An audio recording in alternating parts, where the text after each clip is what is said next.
Nag-away ang magkasintahan sa isang bakanteng bahay tapos naganap ang sunod-sunod na kakaibang pangyayari kaya napakulong at napaiyak ang lalaki sa sasakyan niya. Enero ng 2026 sa Nueva Jersey, Estados Unidos. Nagkaroon ng matinding pagtatalo sina Cassie at ang kanyang asawa. Sobrang tindi ng kanilang away kaya nagpasya si Cassie na kunin ang kanyang mga gamit at matulog muna sa bahay ng kanyang mga magulang. Iniwan niya ang kanyang asawa na mag-isa sa bahay na yon. Sa akala nila, yon ang nangyari. Ilang oras ang lumipas, tumunog ang telepono ni Cassie. Ang asawa niya ang tumatawag, basag na basag ang boses, nauutal, hindi makabuo ng maayos na pangungusap dahil sa takot, nakiusap siya kay Cassie na bumalik na. Pag uwi ni Casey, nakita niyang nakakulong at nanginginig ang asawa sa pickup sa driveway, ayaw nang pumasok sa bahay. Bakit siya tumakas mula sa sarili nilang bahay? Sagot ito ng mga security camera sa loob ng bahay. Ito ay, alam mo, gagawin ko. Listen na! Ano yun?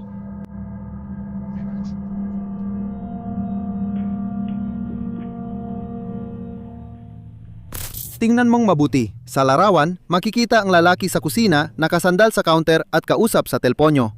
Tahimik ang paligid pero biglang may tatlong malalakas na katok sa kusina. Sabi ng lalaki, nayanig ang counter sa lakas ng tama sa ilalim ng kanyang mga kamay. Tiningnan nila ang mga kamera sa labas. Wala namang tao. Inikot nila ang buong bahay. Wala namang kakaiba. Pero hindi dito nagtatapos ang misteryo. Nagpasya si Cassie na tingnan ang recordings ilang minuto bago ang katok at nakita niya ito.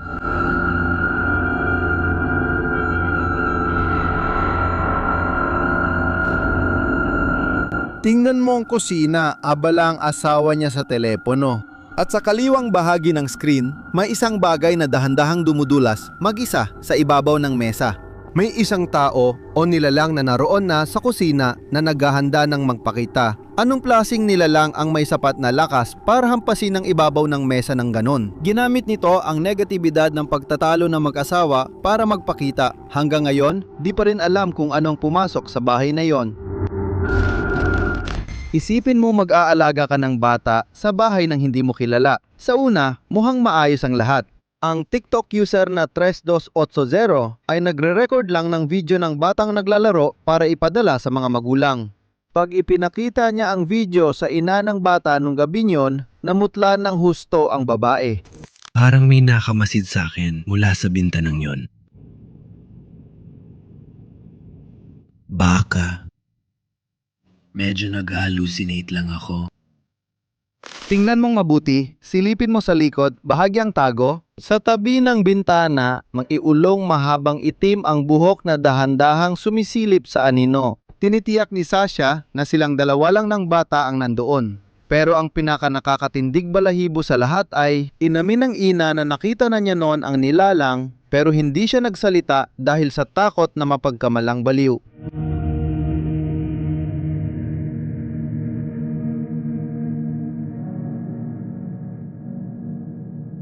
Nanghako si Sasha na hinding-hindi na siya babalik sa bahay na yon. Ikaw, babalik ka pa ba kung alam mong may nakamasid saya sa dilim?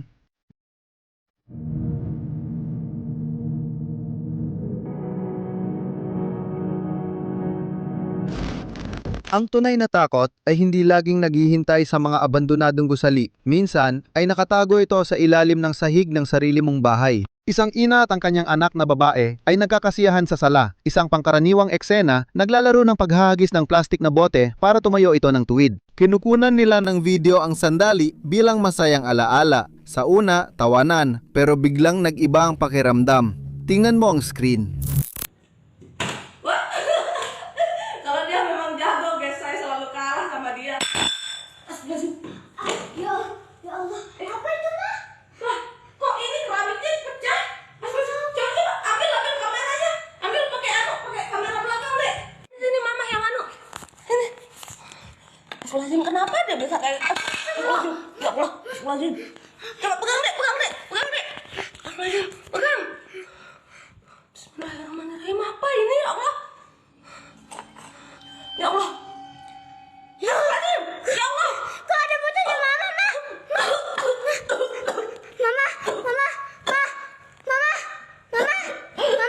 Mama kenapa? Mama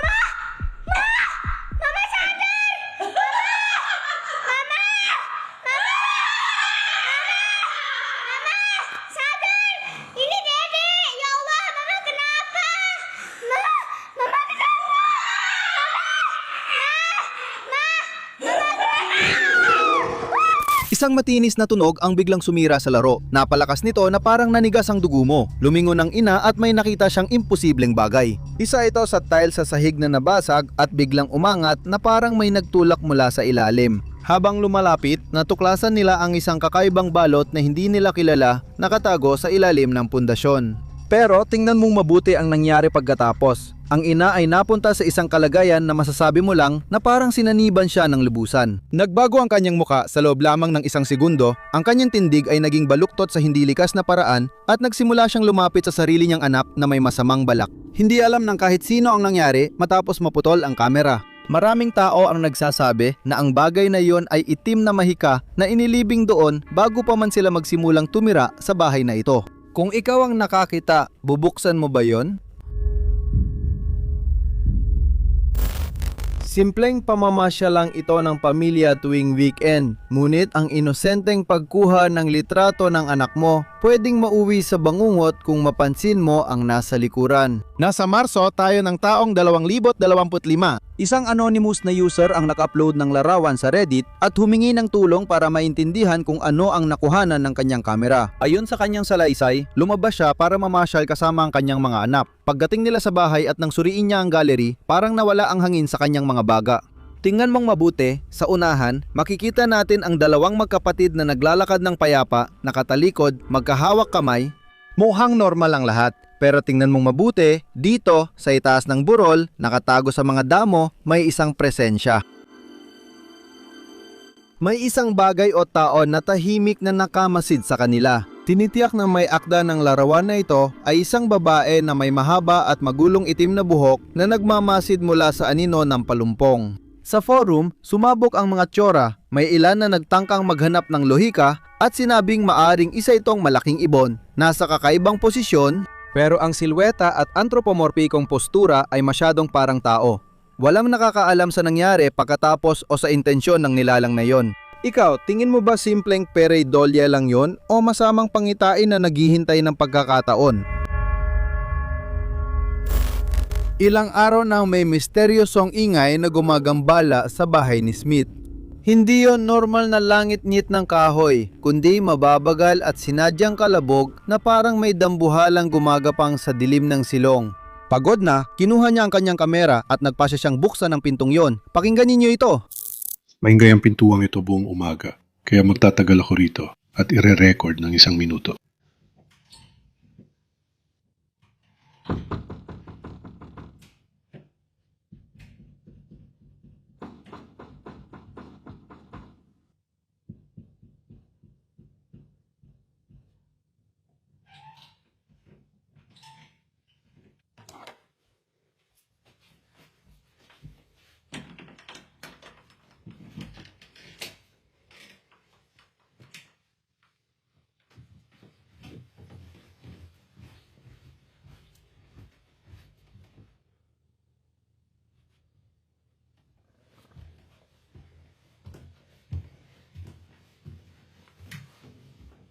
Pagbukas ng pinto at pag-ingit nito, tumigil ang lahat at tanging nakakakilabot na katahimikan ang maririnig.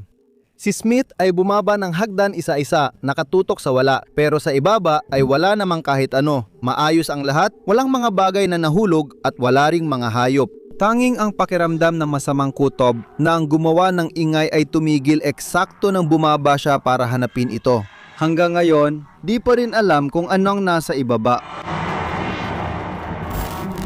Kapag may nakilala kang nagsabing may imahinaryong kaibigan, pakinggan mo siya. Baka hindi lang ito gawa ng imahinasyon. Si Nicolas, isang ama sa Argentina, ay payapang naglalakad sa parke kasama ang anak niyang babae. Bigla, sinabi ng bata na naglalaro siya kasama ang kaibigan niya at inosenteng ikinuwento ng kaibigang di nakikita ang nagpagalaw sa kanyang plastik na kotse ilang segundo ang nakalipas. Si Nicolas na may kabas sa tiyan ay nagpasya na subukan ito.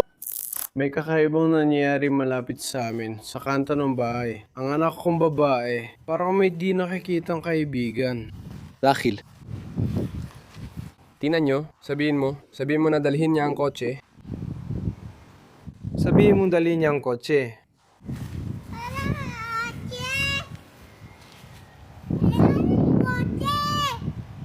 Sabihin mo sa kanya, nadali niya ang kotse. Dali, Jordan!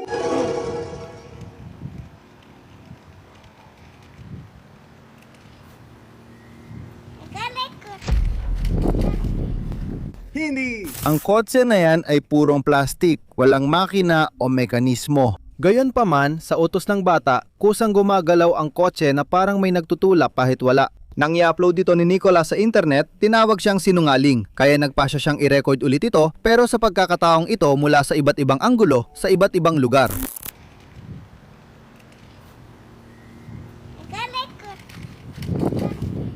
Hindi! Ang kotse, para makita nyo, na totoo ito. Tignan nyo, wala akong... Ito ay para makita nyo na Tinatawag siya ng anak kong babae. Tawagin mo siya, anak.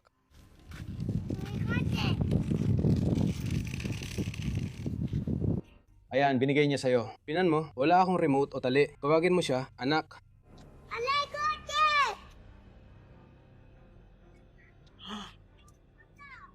Ayan na, ayan na.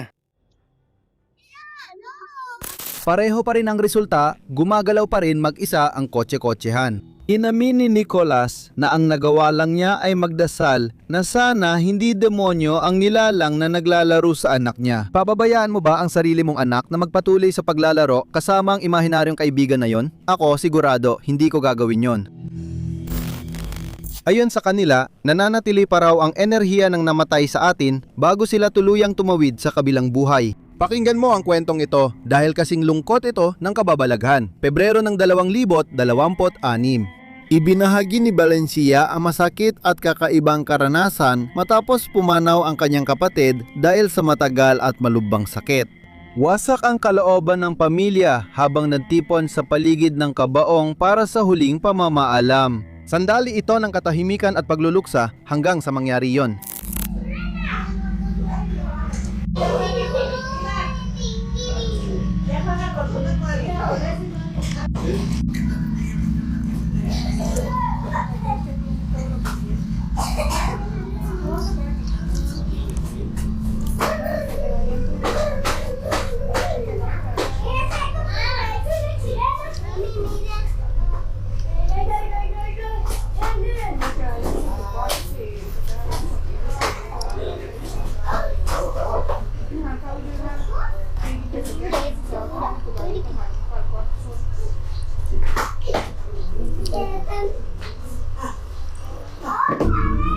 Sa mga larawan, ang nakikita natin ay ang silid ng burol.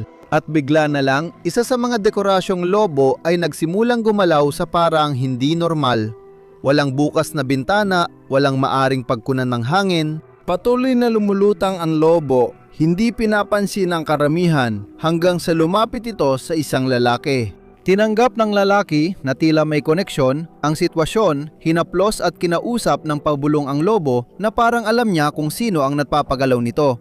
Ang tamis ng sandaling iyon, pero teka, tingnan mo muna ang dulo ng video. Nakatuon sa kanyang reaksyon, biglang tumalon ang lalaki mula sa upuan na lubos na natatakot, yumuko ang kanyang katawan pasulong at hinawakan ang kanyang likod. Sabi ng mga naruroon, ramdam niyang may malamig na kamay na humawak sa likod niya mula sa likuran. Si Valencia, gumawa ng video, ay sigurado na kapatid niya ang gumawa nito bilang huling pagpapakita ng pagmamahal bago umalis. Sa tingin mo, totoo ba ito? Pwede ba makipag-ugnayan ng espiritu sa atin sa pisikal na paraan bago siya umalis sa mundo? Nakakakabahan na talaga ang nasa pampublikong banyo sa gabi. Si Roger ay palabas na sana nang marinig niyang bumukas at dahan-dahang sumara ang pinto sa katabing cubicle. Wala siyang narinig na yabag o tao, kaya kinuhanan niya ng video sa ilalim ng cubicle gamit ang teleponyo, pero wala rin siyang nakita. Paglabas niya upang tingnan ito, ito ang nakita niya.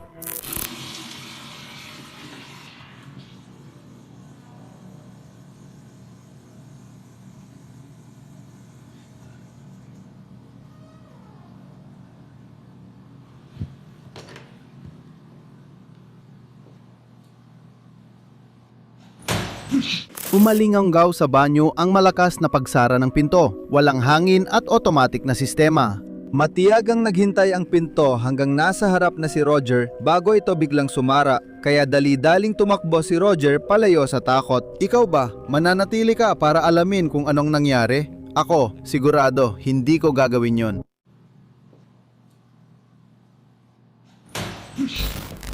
Sabi nila ang bahay ang pinakaligtas na kanlungan. Pero paano kung ang panganib ay nasa loob at nakakulong kasama mo? Para kay Alicia, naging hawla ng takot ang sarili niyang bahay dahil gabi-gabi nararamdaman niyang may nagmamasid sa kanya. Mga ingay, kalabog at biglaang pagkawala ng mga bagay.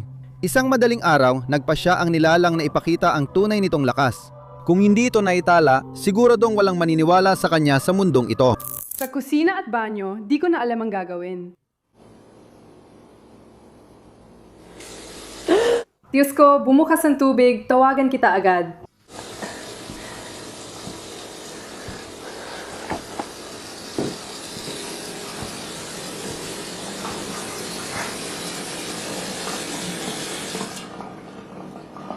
Pakinggan mo ang takot sa boses niya. Biglang mag-isa at malakas bumukas ang gripo ng tubig. Isang babala lang ito. Sa loob lang ng ilang segundo, ang buong kusina ay nagkagulo at naging ganap na kaguluhan.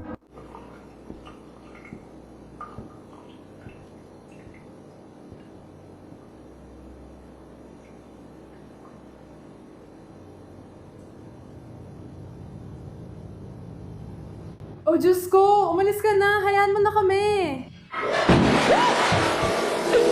Oh Diyos ko! Oh Diyos ko!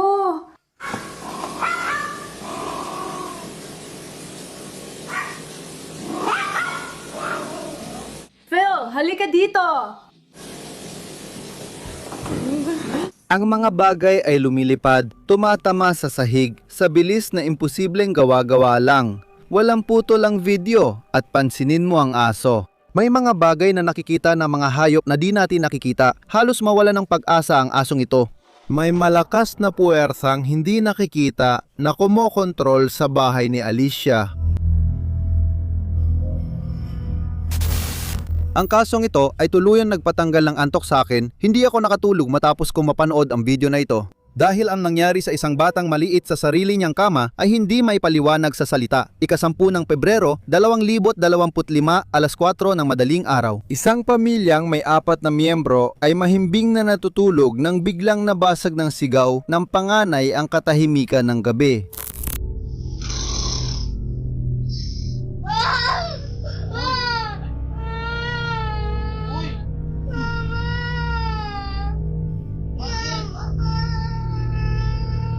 Sa mga larawan, makikita ang batang takot na takot sa kama. Sabi niya sa ina, nanginginig ang boses, may humawak sa kanyang mga paa. Ang ina, na sinusubukang pakalmahin siya sa kahit anong paraan, ay sinabi na panaginip lang yon at muling tinakpan siya ng kumot. Pero ang kutob ng isang ina ay hindi kailanman nagkakamali. Kinabukasan, tiningnan niya ang security camera sa kwarto at literal na naputol siya sa salita. Ang bata ay nag-aayos sa ilalim ng kumot, pero pansinin ang pulang palaso. Tingnan mo sa ibabang bahagi ng kama, nagsisimulang gumalaw ng marahas ang mga kumot. Maaring akalain mo ang bata ang gumagalaw ng mga binti niya, pero itigil mo muna ang video at tingnan ang posisyon ng bata. Pareho niyang nakatiklop ang tuhod sa dibdib, kaliwang tuhod ay nasa itaas. Kaya ano ang tumatama sa mga kumot sa ibaba? Gaya ng nakikita mo, nakatitig ang bata sa paanan ng kama sa isang presensya na hindi natin nakikita pero ramdam na ramdam niya.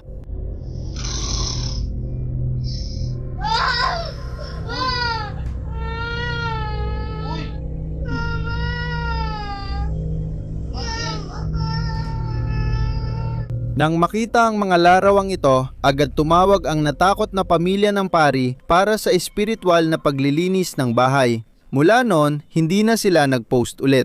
Anong nilalang ang humawak sa binti ng bata sa dilim? Ikaw, kaya mo pa bang matulog ulit sa kwartong yon? Alas 2 ng madaling araw, may alerto mula sa security camera. Akala ng pamilyang bagong lipat ay isang simpleng hayop lang yon, pero ang lumitaw sa screen ay nagpatahimik sa kanila.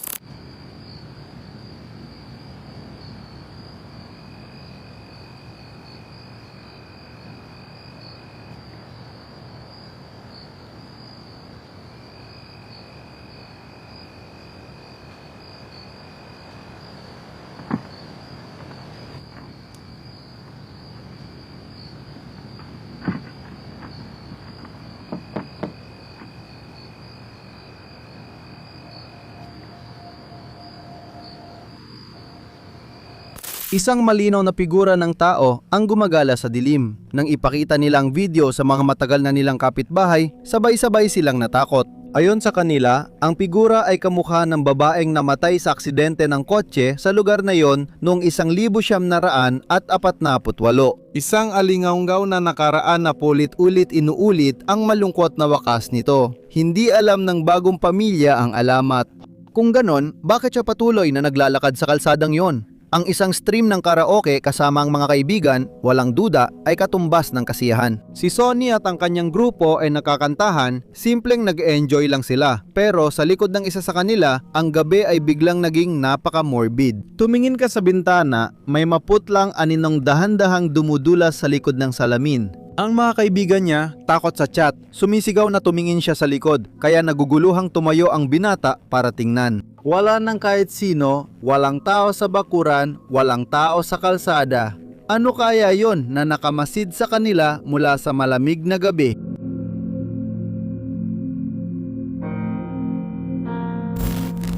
Marami sa inyo ang nagre-record ng sayaw o mga video para sa social media na mag-isa lang o sa tingin nyo lang mag-isa kayo. Si Billy Golf ay laging nagpo-post ng daily video sa social media. Isang gabi, nag-set up siya ng kamera sa kusina para mag-record ng sarili habang sumasayaw. Siguradong walang ibang tao sa bahay, pero nang i-edit niya ang video bago i-upload, nanlamig ang kanyang dugo.